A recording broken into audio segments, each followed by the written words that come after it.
Okay, you're on the test and the examiner says do an emergency stop. So signal right, mirror, blind spot, pull over to the right. Slow the car down, slow down, slow down, slow down, way down to 20. Slow it down, slow it down. Keep going to the right.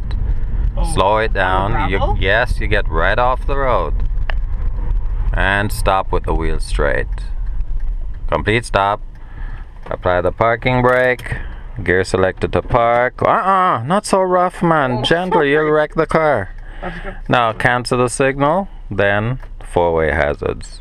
Hold the wheel properly at 9 and 3. And that's it. Then you wait for the examiner to say, let's go.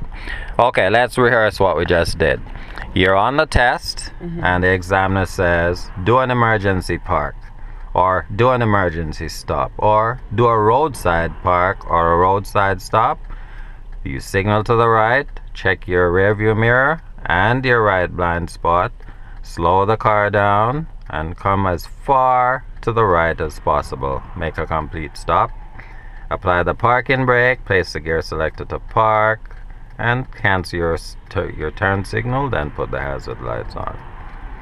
Now he says, okay, let's go. So the first step is get rid of the four-way hazards, get rid of your parking brake, place the gear selected to drive, signal to the left, rear view mirror, left outside mirror. But of course cars are approaching from the rear, so you wait until it's safe. Now remember, you're on the gravel, so watch your acceleration, because if you spin your tires, it means you just failed. And you're off. Cancel your signal, and that's it. So that's how you do your emergency stop.